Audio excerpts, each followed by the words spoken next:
Sorry, it was Yay, this is Sammy Local podcast number 112, 112. I'm your host, Sammy Local. I'm here with, go ahead and introduce yourself. I'm Black Chakra. Dskillz So. We are the liberated Scarfaces. All right, speaking of that, we're going to get into that. What is the reason for Liberated Scarface? What is the reason for the album? Let's call that. Me and Skills are both MCs who are highly influenced by the 90s hip hop movement. A lot of the Wu-Tang albums of the time, a lot of the music of that time, specifically hip hop, really did a lot to embed our lyrical ability and some of our sensibilities when it comes to rap. And we wanted to make this album as like an ode to that. And what better way to show everyone that the 90s had a positive effect than taking a song called Incarcerated Scarfaces and now change it to the Liberated Scarfaces. It's like the freedom that we now enjoy is because of the music we came up on. All right, so when people look at the cover art, now some people will probably look at it like, or for me, this is how I took it, like, Royce the 5'9" and Eminem. Like, is it a good and evil type of thing? Like, not on demon time shit, but No, No, for me, no. yes. okay. For me. In a rap sense, that's what I mean. That's exactly what I mean. So, can y'all both give me two different, No, it's feelings on more that? like Ghost and Ray.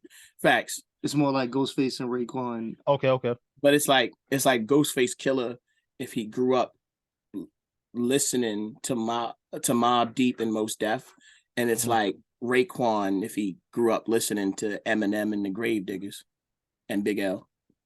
Okay. Like we bring a lot of our styles are such mixtures of what we grew up on that when we come together, you can hear so many influences. And then in the beat choice, that helped a lot as well.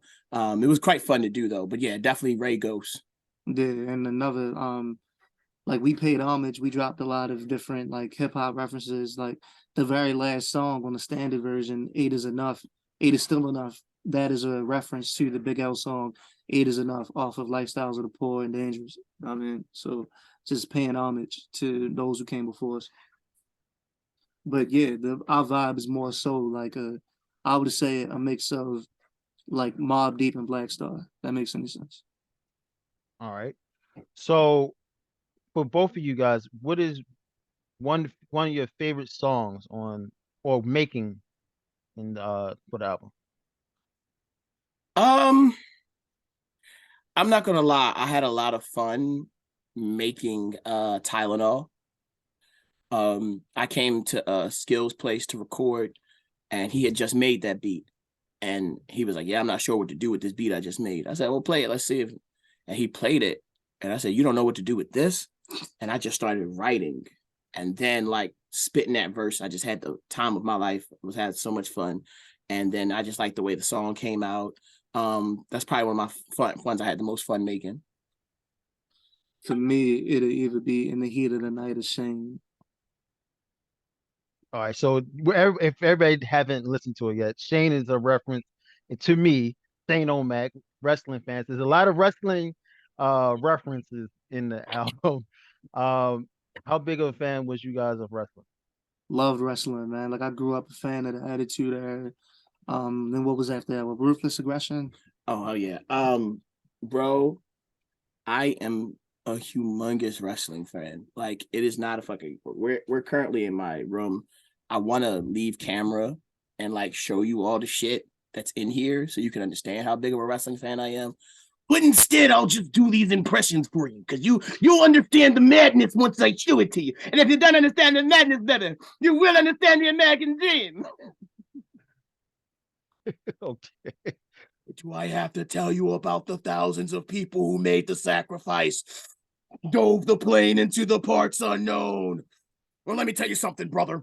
If you're gonna see, yeah, I'm a fucking wrestling fanatic. Like, Yeah, man. We I love love this shit, wrestling. big time. So that definitely came through. I'm so glad you caught that, man. Because like some people been asking me, like, who is Shane? I'm like, yo, come on, bro. Fact. Shane McMahon. Like his theme song is, Here Comes the Money. Like to me, I thought that it was just straightforward. Like if you know, you know. Man, we nerds. Fuck it. You feel me? Like That's what I like about doing rap music though, like I also do spoken word. And when you're doing spoken word, you kind of got to get the reference at the moment, especially me, because I do competitive poetry, I do slam competitions. So if they don't get the reference at the moment, I kind of lose an audience. But with hip hop, you get to listen back again and again and again until the references start to make sense to you. And then the more you catch, the more it's enjoyable to listen to. Some of my favorite hip hop, Lupe, J Electronica, I'd have to go back to catch a reference. How them niggas sent me to the internet. I had to study what them niggas was saying. And I'm just like, and for me, I love that layer of hip hop. And I think that's kind of who we made this album for. People who like that extra added layer of like, yo, you're not just saying something. There's triple meanings behind this, and it gives the listener something to go home with. So you can like edutain, you can entertain and educate the listener at the same time. So I was about to go into that for my next question. Yeah, y'all have a lot of double, even triple. I don't even know how to say that shit. But Charges, yo, you funny. and yeah. So how do it get to a point where just like you had to explain the title for a song, do you think that you gotta dumb it down in some of your songs? No, I No, don't feel like you not at gotta all. dumb it down because like underground hip hop for the most part is a seller's market. So we know what the people are looking for because we buy similar things. I wouldn't make something and guarantee, Denzel voice. I guarantee it. You feel me? Like I guarantee it. I wouldn't drop something that I wouldn't fully support. You feel me?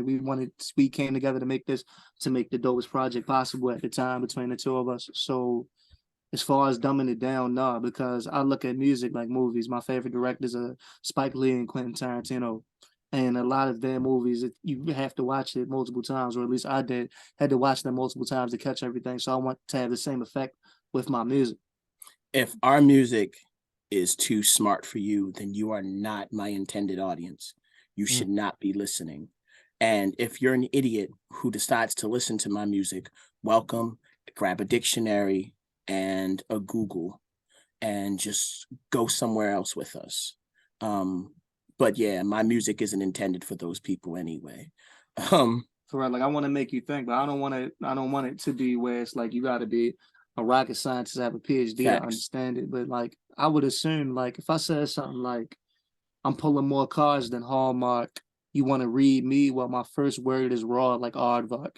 Like if you ever read a dictionary, you would know that the first word in the dictionary is aardvark. Facts.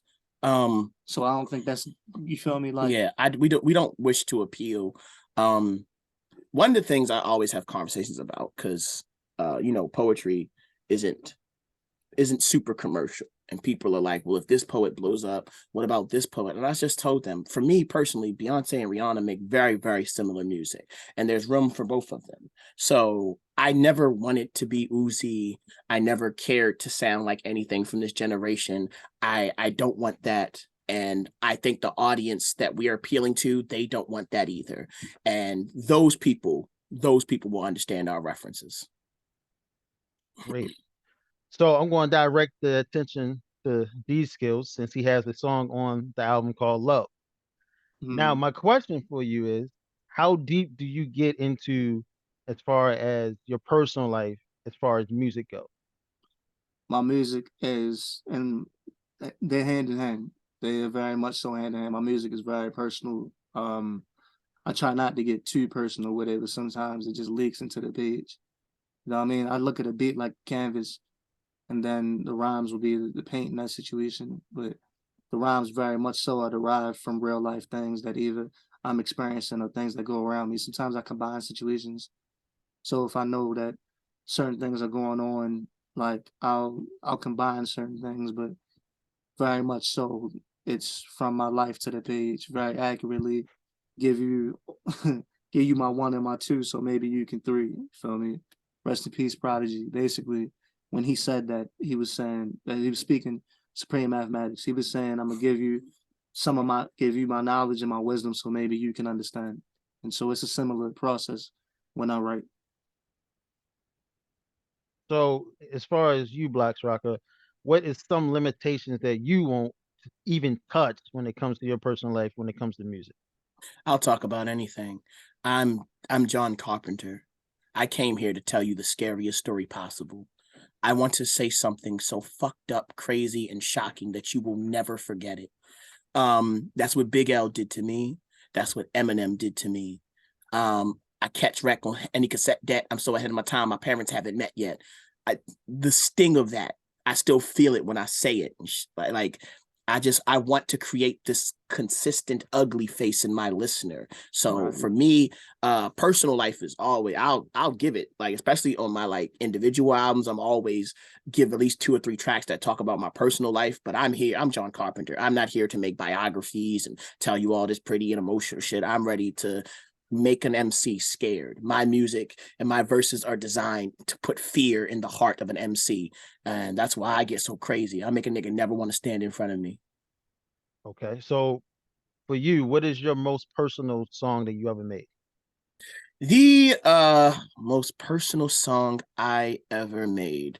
It's on a project. I think this song is online too. If you go to my Bandcamp, it's on my project, Neon Black. And I have a song called Reasons where I talk about like not wanting to be here no more. And I talk about some of my failed relationships. Nah, fuck that. If you go to Bandcamp right now, if there's and you go to my page, you'll find an album called Black Hoodie Season. These are things I just like put on Bandcamp. I didn't really mass produce them. I don't talk about the shit I'm not proud of. It's not that I thought it was whack. I just nothing, I was doing those shows at the time. So it's like, here goes some music, but I'm also not performing, so I'm not going to promote this. There's a track on Black Hoodie Season. That track, I believe it's track 3. Let me look it up real quick. That's the most personal track I've ever done in my life. And if you hear it, you'll be like, oh, damn, he wasn't lying. He wasn't lying. It was real crazy. I talked about like me and the shit that I went through with this girl. I talked about like life, breakups, and I don't talk about none of that shit. You feel me? That ain't me. I'm just like, y'all don't got no shit about me, and I don't want y'all to. It's called Broken Mirror, track 3. Yep. Okay. Give it a listen. So with you, Dskillz, I have my personal favorites on what you think is personal to your life. What is your most personal song also? So to date, my most personal, I don't think I can pinpoint one song. I would say my most personal album that's released is Requiem for a Quarantine Dream. But I got an album coming out in January called Raw Raps. That shit is basically like a fucking therapy session. Like that nigga went crazy on that album, bro. Yeah. I'm not gonna brag no more because I already brag about this album all the time. But listen, that Raw Rap shit, this nigga's crazy. This nigga's a psychopath. And it's great. It's great. Nah, bro, the shit that I said on this album, like, and not that I'm ashamed, but like, it's definitely the rawest thing that I've put together so far. Wait till he got this track called Downtown, which is like my favorite Dskillz mega song ever. Appreciate you. Fuck this nigga, bro. Cause you gotta understand, I go out of town for 2 days. Nigga, I'm gone for 2 days. I come back, we doing a shoot for an album cover. Next thing I know, this nigga playing me a whole album. And it's the most incredible rap album I'd never heard. And I realized I ain't on the motherfucker. And I'm like, damn, he just tired of my ass. He said, I did liberated Scarface. I don't got to rap with this nigga no more. So this nigga then wrote the best album he ever written and left me off. I got left off Bad and Bougie, bro. It wasn't even like that. He was supporting, bro. I was at the crib, like, for real, RIP, I was with Trey Blast, another DBL member. And we were just hanging out, and Far Soul had just sent me a beat back, and I got beats from Golden Arms on there too. I think I might have produced one song. L Summers mixed and mastered it. Like, a lot of people were extremely interested about what me and Chakra would do next after dropping Liberated Scarfaces, and certain people were like, "Yo, you basically followed up Only Built for Cuban Links with Illmatic." You feel me? And I'm not gonna say it's Illmatic. I'm gonna say it's Illmatic. Fuck that. But that's definitely incredible. It is incredible, Not even to toot my own horn, but like the way where I took it, especially with the beat selection, I just think is different. And like we got singles too. Like you got Downtown, which is like a more like happier record, but it gets real gully too. You know what I mean? Like it's definitely, it's just I'm gonna have to send it to you. I'm gonna what is it? WeTransfer. I'm gonna have to WeTransfer you that. Yeah, definitely do that. People always do WeTransfers. And is it me? I just put a track in a fucking email and send it. Am I the old one? No, it's just that when you have so many tracks, some of them get sent as Google Drive links. Got you. Yeah. you send a whole bunch, then you think like this file's too big and all that shit. Right. So Oh, okay. But this is by far gonna be my best solo album as far as everything that I've released. I'm just trying to catch back up to this nigga. You feel me? Still, man. So I got a tape coming out Christmas. I know what you're thinking. When did you record the tape? When I found out he recorded the tape, I was like, oh nigga, you ain't about to catch me slacking and shit. This mine called Warzone Chronicles. It's gonna be like 6-7 track EP, and I'm releasing it on Bandcamp first. Then I'm releasing it on Spotify and all that shit. But it's free. Just go. I just want niggas to listen to it. It's just 7 tracks of me rapping for my life, alone. Cause we working on the sequel right now. Yeah, we already have 4 songs done for Liquid Guns. That's what we calling it right now for the sequel to Liberated Scarfaces. And yeah, listen, nigga, I'm rapping for my life. Wow. I'm rapping for my life, bro. Like it's funny and shit because I can't wait for you to hear Liquid Guns, and then you're gonna remember what I just said. You're gonna be like, "Oh, this nigga is literally rapping for his life." It sounds like I'm trying to die. I'm trying not to die on every track. I'm not even. It's like I'm trying to be sticky fingers on this album and shit. I got the sound like the every fucking track, bro. Really, I'm bringing that Onyx shit on here just to stay alive. No, it's definitely raw. Like it's, you feel me? Like if you listen to Liberated, you know what it is. But facts. I just got off right before we got on here. I just got off the phone with somebody. I was supposed to be hopping on the track with a couple dope MCs, me, Mick Jenkins, Montana 300, and the brother who track it is. He just called me. He's like, "Okay, first of all, you're 16. You've been had 16. You went over 16." I was like, "Yeah, I kind of did that. Didn't think you noticed." And then he was like, "You think you could deliver this like smoother?" Because I'm so used to rapping with this nigga now, fighting for my life, going bar for bar crazy. That he's like, "Nigga, this ain't even the energy of this track." He's like, "Nigga, you giving Busta Rhymes scenario. It's just supposed to be smooth." I'm like, "Oh, maybe you're right." No, but that's just how we rap. But where we come from is mad aggressive. Yo. Facts. Like I had one rapper from up north. You feel me? But he basically was like he's more so like a quality type rapper. You feel me? And he was like, "Why do you have this type of energy on every song?" And I'm like, "Yo, only the strong survive where I come from, yo." Facts. It's a different type of hunger. You feel me? And basically, when you listen to Liberated Scarfaces, there's two. So the version that people have heard of Liberated Scarfaces is not the original version, right? There was one version that we did, and that version that we believed it was hard too, but I felt like we could take it another notch. Now, I can't go into what happened. Chakra, no, you feel me? But something happened in my life that just awakened another side of me, yo. It was like it put an extra battery on my back, and it just hasn't gone away, yo. It's like I've experienced the hunger I didn't know existed, and now I just can't. You feel me? Like it's just not turned off. It just is what it is. Like, but you can tell the difference between me on the first half of the album and me on the second half of the album. You know what I'm saying? That's when shit got real scary for me. Man. But it's supposed to be those type of things in your life that you're gonna even be better or not. Like you're gonna either not make music or not. Like that's how it is. You said it best, shit. When shit hits the fan, that's when you find out who you are, man. And that shit it's like a never ending flame, bro.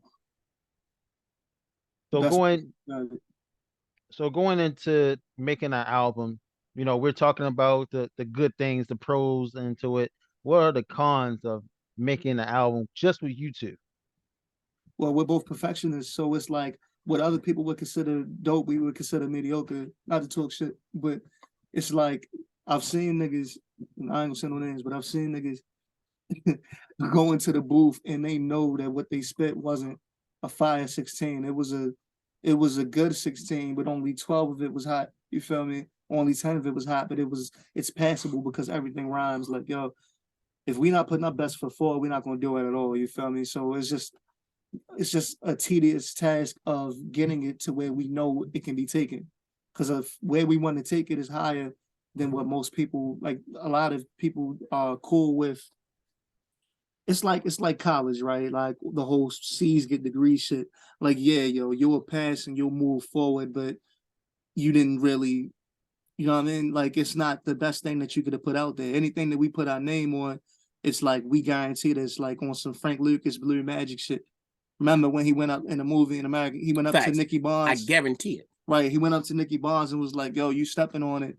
Like this, you're diluting the brand. We can't dilute the brand. We're known for top-notch lyricism. We're known for on the beats aspect too, but mainly we're known to bring these raw raps. You feel me? So it's just a matter of making an album that we both agree is at the level where we can release it.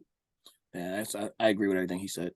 Yeah, that I don't have to say shit. He just covered it. No, like that as I just finished the feature for him the other day. I wrote 4 different verses for this one song because I didn't like the other 3. They were all, I'm going to use all 3 of them, but my point is that I knew that they didn't really fit how I wanted them to. So I finally made that 4th verse, and it was like, all right, this is the one I'm gonna go with. That's just how serious we take this craft. We both understand the assignment, and we're both very competitive MCs and shit. Skillz won't settle for being second best, and neither will I. And sometimes that can be difficult. I mean, it don't make a difficult relationship between us because we know what it is, Exactly. but it makes it difficult as a writer because I'm like, shit, I can't get caught slacking. I have to always pull the best out myself. And that's difficult, but I enjoy that. That's one of the reasons I joined up with Skillz and DBL, and I wanted to rap with Skillz because I've always respected his lyrical ability. And I felt like, I was like, if we stand next to each other, we're just both going to grow into something unstoppable. And I was very excited about that. And we have, and it's quite frightening. When we've done like live liberated Scarface shows, niggas are just like, people just look shocked. Like, what the fuck is happening to us? I don't think they've seen that before, especially from Baltimore. Facts. You feel me? Like shout out to J Royale, Ill Conscious, Dirt Platoon, K Mac, Annex Click, everybody like that. But like what we're bringing is extremely different because it's like most rap groups, yo. I'm gonna just say this, bro. Shit is just different, yo. And the people, their reactions to it, like a lot of people just don't know how to digest it at first. You feel me? Like they'll nod their head, they'll be with it, but a lot of people, they jaws be on the floor and shit. Facts. You feel me? So the MC tree that we come from, especially the names that I just mentioned, bro, it's just we got a lot to live up to, and then we have our own personal standards. So that alone is just we can't slack. And then iron sharpens iron. Like somebody asked me one time, would I be nervous to rap with somebody? And I'm like, nah, I wouldn't be nervous to rap with anybody. I rap with a 2-time national poetry champion, my nigga. So if I'm rapping with somebody with an undisputed top tier pen like that, I'm rapping with him all the time, I'm not gonna be scared to rap with anybody. Not that I would take anybody light either, but it's like, Facts. yo, like we, all my life I got to fight, nigga. You know, like I don't. There isn't a pen I've ever heard that puts fear in my heart anymore. Maybe if you had caught me at 18, maybe even 22, I'd have been like, yeah, I'd be afraid to rap with that nigga. I have self-actualized myself. I know who I am. I know what my bars are. I'm comfortable.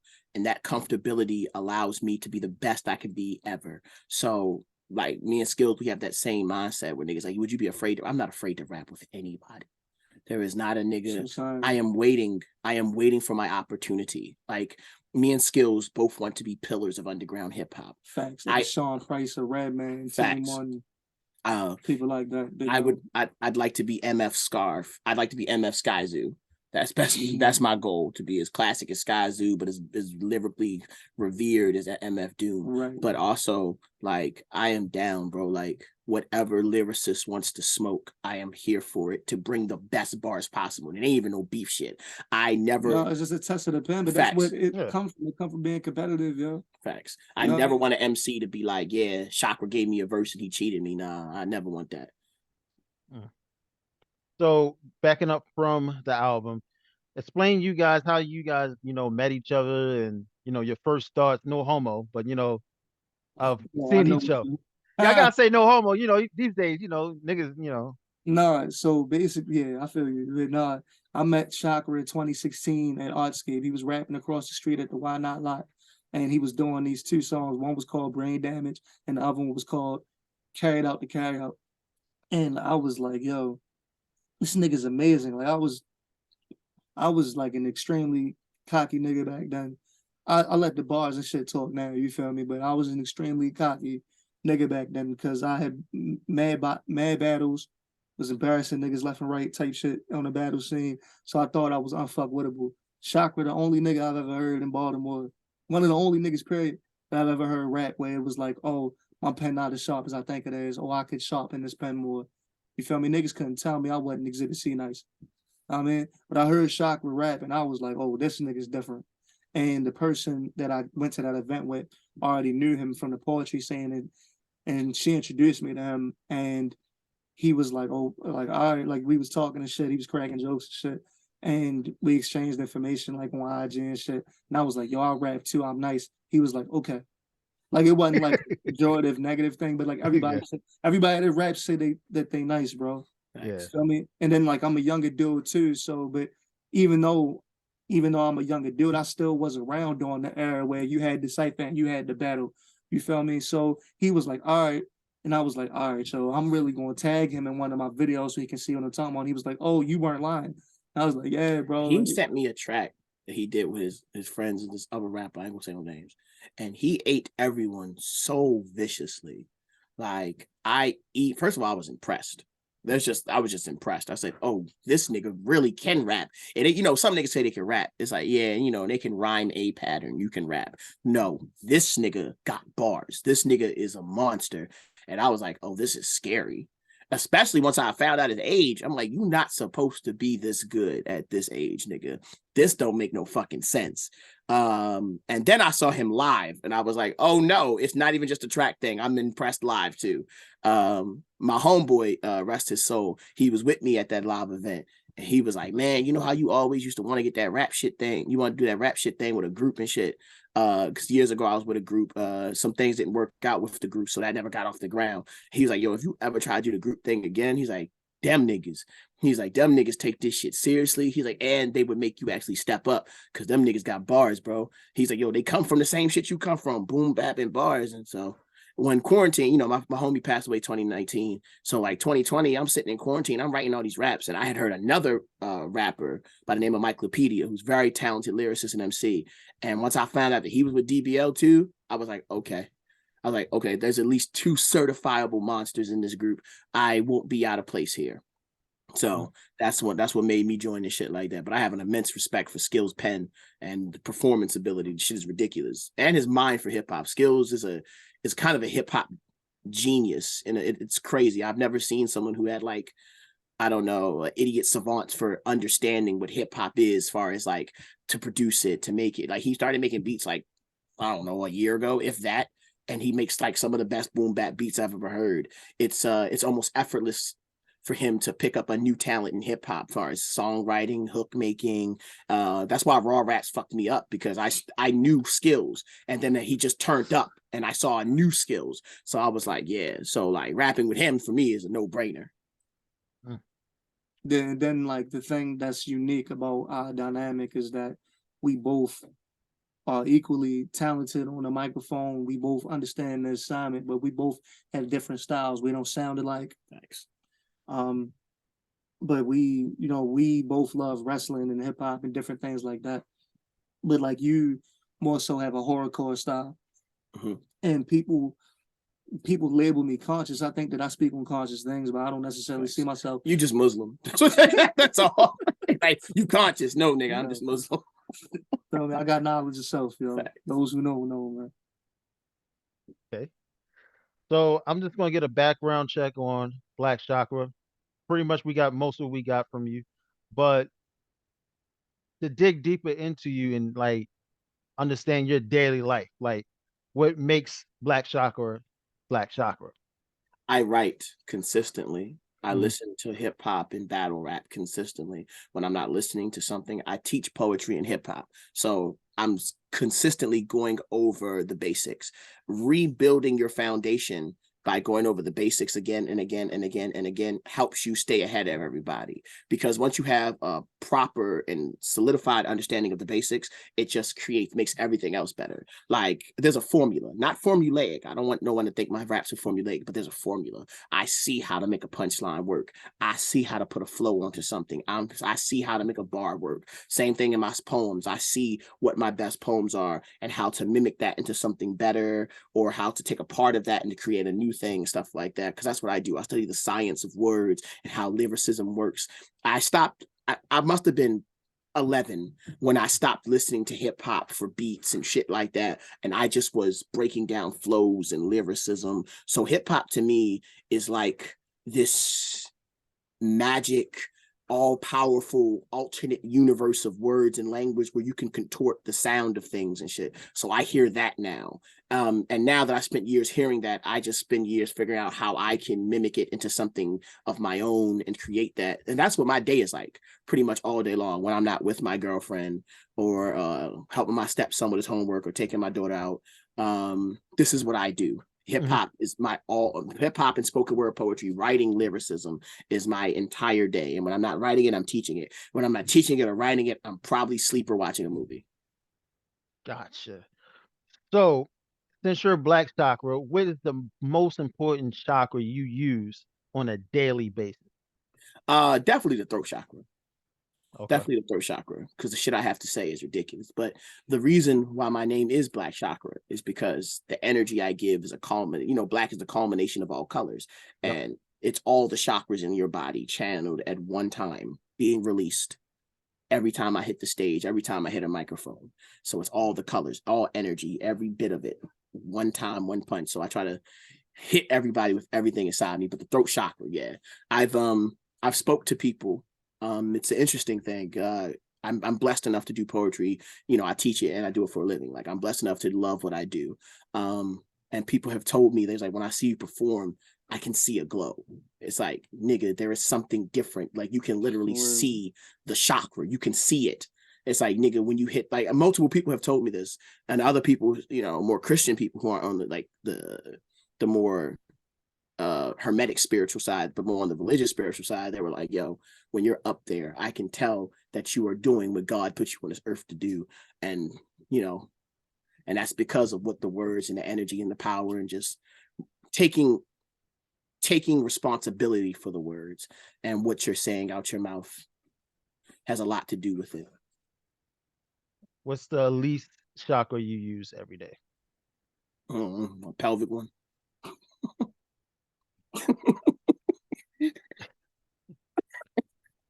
Enough said Getting on that old, one. baby. Can't go 10 times a day like I used to, baby. Nigga, I know. You ain't gotta tell me that. I know. Yeah. So Shit, got me a hip replacement. Goddamn. My girl 3 years younger than me. Goddamn freak. When we gonna have sex? We just had sex 2 days ago, girl. I need to recharge. My knees hurt. Fuck is you talking about? I'm fat too. I need to drink more water. Fuck. I got to stretch every time I'm about to fuck. It's like doing Tabo. Shit crazy. Shit. No. you get that Frank Thomas pill, you know, you could do what you gotta do. Shit, man, I can't take no pills, bro. I'm gonna feel something. Fuck that. I'm gonna take a pill. Fuck it. I don't give a fuck, nigga. Nah, if I was single, I purple old pill. I fucking do it, bro. I swear to God. If I was single, boy, I was tell me, bring him in, kick him out, bring him in. Back then, I needed that pill, boy. I was in that motherfucker drinking water by the gallon. I needed Gatorade. That was a different time. You had the little rhino pill from the gas station? Oh, hell yeah, bro. That one. Definitely. That shit don't work for shit, bro. That shit is trash. That rhino pill is trash, bro. I'm like, this must be from a dead rhino. Yo, it ain't even that it don't work. It's just tired. you know, eventually it just taps out like Jacob. It's 2 days now. What do you want from me? And I'm like, you're right. That motherfucker's a Red Bull. That's why. Facts. Oh my God. Got me moving like the nigga from She Hate Me. Oh shit. Two important songs, at least for me, that I think people need to know coming off this album. It's for me, the first one, Mondawmin, and the importance of that, and Joe Jackson. So if y'all can start off with Mondawmin and what came up with the idea of naming that song and the importance it is for, you know, us Baltimoreans, if they want to call it that. Mondawmin is right around the way. Little Willie at one point in time owned Mondawmin. You feel me? Little Willie was a person who, I'm not gonna get into his entire background, but basically, when Black people in the city couldn't get loans, he couldn't get business loans. He would give them business loans, and then he would, instead of having to pay him back, he would just own 50% of the business. So he owned Pantry Pride. He owned a lot of different businesses in West Baltimore, and eventually, at one point in time, he owned Mondawmin Mall. But Mondawmin Mall is around the way. That's the closest mall to me in the area that I'm usually in, and it's just I've been there several times, man. Like, you know what I mean? So basically, I heard the beat, which was produced by DMD on the beat, and I was just thinking, like, I had my verse already, but I was like, I need like a hook to go beforehand. So I was just like, I need back to back M's like Ma Dom and Ma, and then like the rest, I started like referencing different Common albums, and it was just like Ma Dom is just a staple for West Baltimoreans. Facts. Yep. For me, one, Mondawmin is the first black mall in the country and shit like that. So I love that two West Baltimore niggas made the track Mondawmin Mall, and that's this lyrical showcase of like West Baltimore, three West Baltimore niggas going the fuck off. But other than that, I remember what Mondawmin's was when I was growing up. Like you couldn't walk around Mondawmin's by yourself. You couldn't walk around that area by yourself. You was there. You had to be at least 3 or 4 deep, and niggas were going to take you for your shit. I remember I was across the street at a 7-Eleven about a year ago, Mondawmin's, and I was telling my stepson, I'm like, yeah, you and me walking around this motherfucker at 10 o'clock, and we not worried. And the nigga in the 7-Eleven turned around like, ain't shit crazy now, bro? He's like, yeah. I was like, right. Like there was a time. He's like, yeah, you niggas would be, yeah, it's dangerous. No, so the type of verses that me and him put down and shit like that represent that like old school feel of what it used to feel like walking through Mondawmin's. The beat got that like look over your shoulder feel and shit like that. And so I'm like, niggas call Chakra the Baba Yaga, boogeyman in this bitch. I harbor a harsher razor. I'm Darth Vader, find brave heart for a heart that's braver. Like it's like you gotta. That's kind of how I used to walk around when I be in that area. Like I'm not afraid of shit. Nigga, don't fuck with me and shit like that. When I was in high school, niggas used to fight up Mondawmin all the time, bro. Facts. So because of that, like I love the energy that the beat has and the idea of like this, like nigga, this is like it's a smooth shit, but it's also watch your motherfucking back, and it's also a great double entendre for living in Baltimore and being the MCs we are and shit like that. Because it's like watch your back when you live here and how you walk around this area, but also you need to watch yourself because rappers like us exist and shit like that, and we become like a verbal example of Mondawmin Mall, which I really thought was dope about the track. Yeah, and like definitely was just continuing to pay homage to Baltimore, like just like an intro with like no place like home, or like how I started my verse on Mondawmin. I'm from Baltimore. Drug wars hit us harder than 9/11. They tore the jets down and made blocks hotter than 97. You feel me? Like just the aftermath for that shit.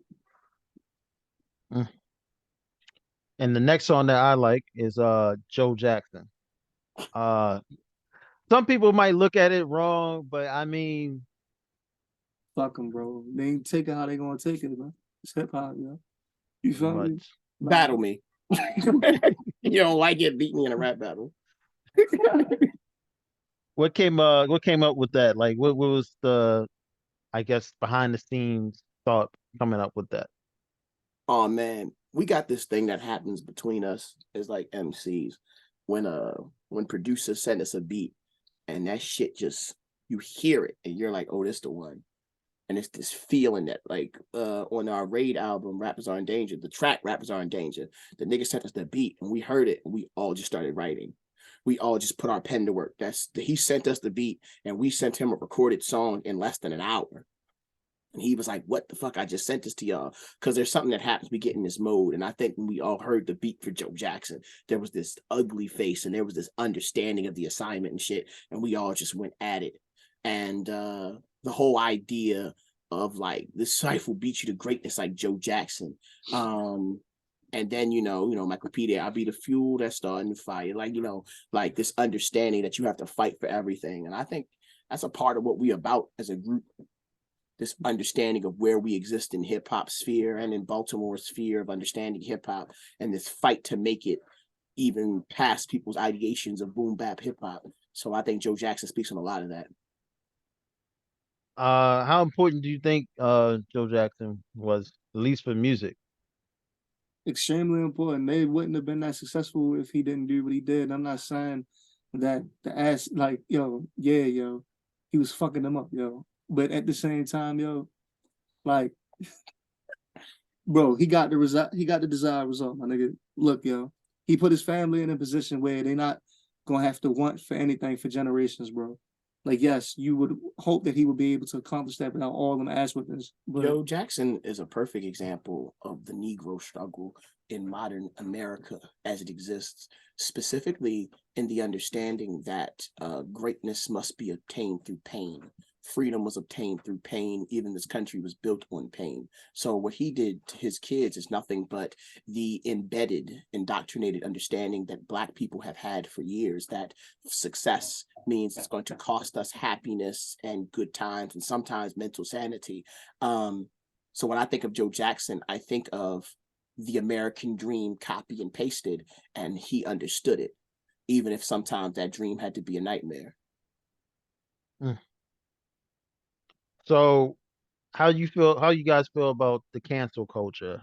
Like, do y'all feel like y'all have to dice your words up or anything? Hey, bro, I talked about that shit on track 13, man. What are you gonna cancel me for? Yo, you know what I mean? What are you gonna cancel? Your mother ain't a glass maker, but you still see through. I can get your whole squad touched. Me too. These vultures can't cancel the culture. The fear of it have you dancing like Travolta. Like, yo, I'm not on shit, but basically, yo. Have they canceled Tyler the Creator yet? No. Have they successfully canceled Eminem? Are they gonna even Chappelle? Have they canceled rid of? No, and it's one of those things where it's like, yo, I'm an MC, bro. I can say whatever the fuck I want. Don't get me wrong. I don't gotta be homophobic or transphobic in my lyrics, and I'm not. But if you're like, man, you say some violent rap lyrics, okay. But what this is a product of where we come from, yo. So don't be mad that I said some wild shit. Be mad about the wild shit I saw that inspired me to say some wild shit. Exactly. If you don't like it, don't listen to it. If horror movies aren't your thing, don't go to see Halloween. Yeah, but even, you feel me? But like, this the type of shit Uncle Luke fought for. You feel me? Facts. Like the shit got a parental advisory sticker. Facts. Niggas, I don't know what niggas want from me. Like, that's how I feel. In spoken word, I do a lot of conscious subjects, and I talk about a lot of things that have to do with like Black liberation and and personal things, all kinds of things. And I'm very safe. I mean, as well, not if you're white. If you're white, my poetry is nightmarish, or you're a fucking masochist. But I love you. Thank you for buying my product, Cracker. Buy another one. I appreciate it, white boy. And for you, white girl, I know I'm your Mandingo fantasy, but I'm good. But you may continue to buy my books and dream about me. But that being said, in my hip hop, I will give you the most vicious version of me. And if that is something that you can't handle, you have the option not to listen. This is 2022.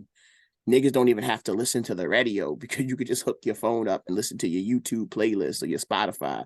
If this is not what you want, then it is not what you have to have. So if you want to cancel me, start by taking your headphones out your fucking ear. No, real shit, bro. Like, we not concerned about that shit, bro. I don't say anything just to say it, man. So if I said it, I had a reason to. Facts. You know what I mean? So if anybody feel like, oh, like, he can't say that, I just fucking did. What you mean I can't say that? Facts. But what about freedom of speech and shit like that? Like, facts. As long as I'm not saying anything that's hateful, like, I ain't been in the situations. You niggas ain't ever had to rap battle to get out of a fight. You niggas ain't never had guns pulled on you. You niggas ain't ever been slapped in the face with a pipe or damn near stabbed to death in a fight. Like, you niggas can't tell me what I can't say. The fuck, nigga, I lived a horror movie. I think the world is just, I think a lot of people are just overly sensitive right now. And it's like, yo, y'all niggas wouldn't at first I thought it was niggas was overly sensitive. And when it was that, I was like, I understand. We got a world where people have been called things, there was gay slurs that were just said in public. The R word was used to refer to special needs people for years. I can understand how the world got sensitive. Nah, it ain't that. At first it was niggas who sensitive. Now it's a bunch of niggas who only find power by taking the power from others. Even if they can't individually do it, if they can do it in a group, even if a group of niggas they've never met in their life, they could do it in a group, they now feel powerful and shit. It's a sick type of fucking empowerment. And it's a substitute for people who have no power. But I tell you this, power is power. That's what Shorty said on Game of Thrones. Rest in peace to Cersei. She said that shit. And let me tell you something. One day, the Me Too movement popped off. Women who had never spoken for themselves were speaking for themselves, and these psycho-ass men were going down. And it was like that consistently. And then one day, Johnny Depp won. And then the next day, they took away their rights to abortion. You can't tell me that those aren't direct responses. Those are the same system answering back. You don't have as much power as you think you have. You may have put away a couple of monsters, but the boogeyman still runs the Constitution and shit like that. And he still gets to tell you to write to your fucking body. So when these people in this cancel culture, it's like, listen, you have a power, but you must remember there is a power more powerful than yours and shit. And there's a powerful more powerful than theirs, which is God, because nothing above that. But because I know that their power ain't ultimate power, I fear nothing. I fear only God, and she loved me. So, fuck it. You should definitely be a preacher when you retire from rap. You should definitely be a preacher. Niggas was just talking about that. Maybe like 40 minutes ago. Niggas was just talking. If the Hebrew Israelites, they need somebody better to speak for them. I'll do it. Pay me $2 million. I'll do it. I'll make it believable. You could definitely go on that microphone in front of my dom in front of that Burger King. Excuse me, sister. You look like somebody who loves themselves. Let me tell you the truth about the Bible. See, they be screaming and yelling. I'm like, no, that's not how you get people. I saw Malcolm Genesis says this. You hearing them niggas 5 blocks down from Lexington Market. Malcolm X did it perfectly. If you watch the Malcolm X movie, say, look at you in your natural state. You are so beautiful. I said, yes. You got to make people want to be here and shit. And I feel like they need a nigga like me, but they want to pay me for that. $2 million, I'll study all their doctrines and start preaching it. But that's a different conversation. I need that money. Yo said he want to be fair, confident Israelites. Facts. That's funny as shit. All right, wrap it up.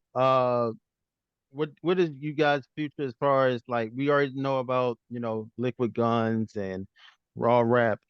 Wrong rap. What else is coming new as far as DBL?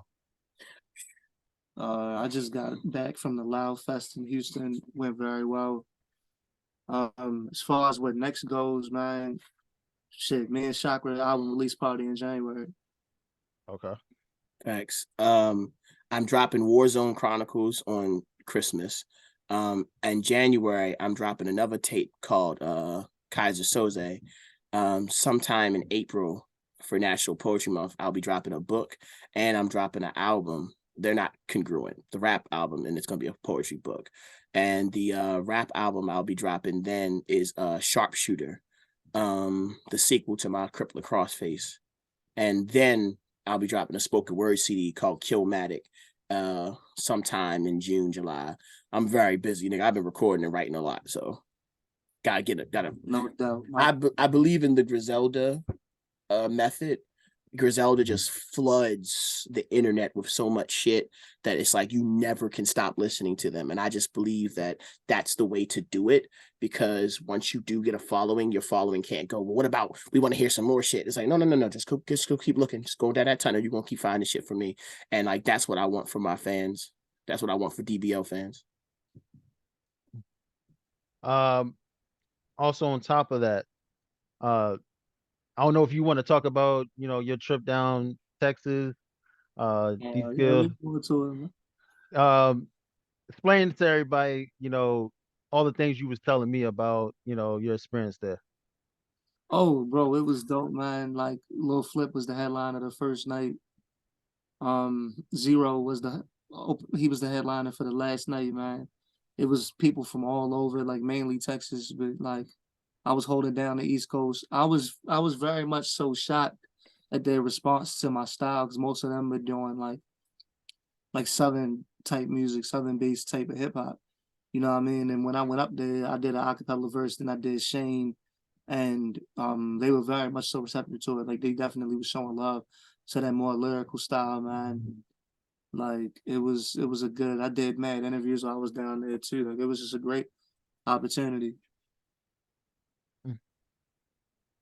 What about you, Black Chakra? What do you do when you get out of town? Do they still like talk about your accent or whatever that case may be? I never asked you that. What the fuck he was talking about. Yeah, yo, because I was like, yo, so I was lit down there, bro. You feel me? So I was trying to remember which part exactly.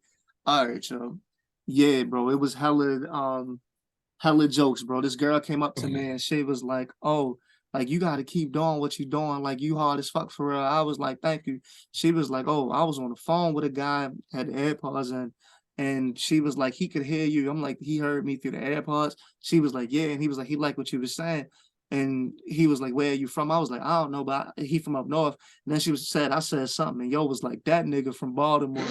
You feel me? I kept getting all types of comments about my accent. Oh yeah, I was in Austin doing a poetry show. I got off stage and this one sister, she was like, "Can you do me a favor?" I said, "What?" She said, "Say do."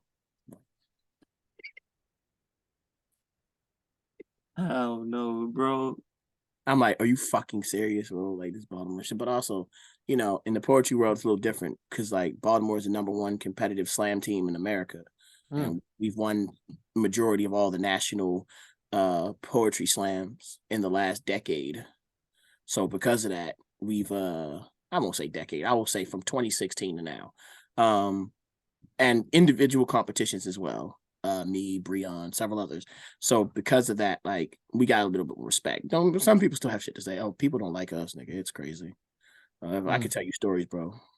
I could tell you stories. The most Yeah, recent. it is what it is. Yo. Yeah. You come from Baltimore, you got this enormous chip on your shoulder. Facts. I always tell these niggas, you don't gotta like me. You can suck my dick, but you ain't gonna put your hands on me. Then none of this shit really matters. If a nigga not gonna touch me, then I don't care what you have to say. You can't out rap me. You can't out scrap me. Then nothing else matters. You can have your little jokes. We've had poets walk up to us. Yeah, we gonna fuck y'all up. Y'all some disrespectful niggas, and I just go, It be like that with poets? I thought y'all be like on some snap type shit. Yo, you would think, yo, Yeah, like you yo. gotta remember T. wherever Right. niggas at, niggatry will take Right. place. That's a stereotype about niggas that do poetry, bro. You expect Oh no, that's a to lot. be Yeah. dashiki wearing And some of them are. And some of bongos them in the are. back and shit. But I tell niggas right now, I'm not a poet. I'm a nigga. So you have to speak to me like a nigga. I'm just a nigga who just happens to be a very good poet. But you know, and like I said, I don't care what other people say about me. Your words that invalidate me don't actually invalidate me because I love myself. So the only thing a nigga could do to really ever get to me is put his hands on me. Cause it's like, even if a nigga was like, "Yo, Chakra, you a bitch," I'd be like, "Okay, I'm the bitch that put my dick in your mother and reproduced the sad thing that you call yourself." Like the fuck, you can't hurt my feelings, nigga. Like, so like, nah, like no matter what I catch from out of town and shit like that, the best thing I always want to talk about from going out of town is the love. People just love it. People see something. People see a hunger and a talent. Hell, I had a poet tell me she was real shit with me. She's like, "Yeah, niggas put me on to you." She was like, I heard the motherfucker, he good. I don't know what y'all talking about though. She's like, "I just saw you perform live. I see what the fuck they was talking about now." She's like, "Now I get it." I'm like, "Yeah, nigga, it's different. Nigga, it ain't just a on camera thing. Like, no, nigga, I got poems for days, bro. And I'm a fucking lyricist. So I love the respect. Because what we do commands respect, and I appreciate that. Shout out to my nigga Butter doing Life in the Box. All right, so give everybody your IGs and everything, how they can hit you up, even your price. You know, a lot of people ask me for Dskillz price. I don't even Yesterday's know price is not today's price. Fat Joe, yes. Okay, so at Dskillz Harris on Instagram, DSKILLZHARRIS. The group page, as far as the whole DBL collective, is at DBL Records 2020 on IG. As far as my price go, they gonna have to hit me because I'm gonna have to see what they budget like. Respectfully.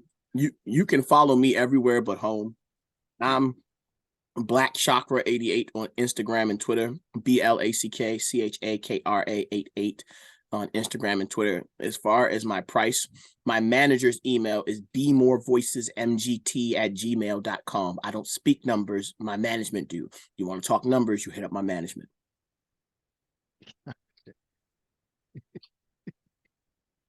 I'm professional.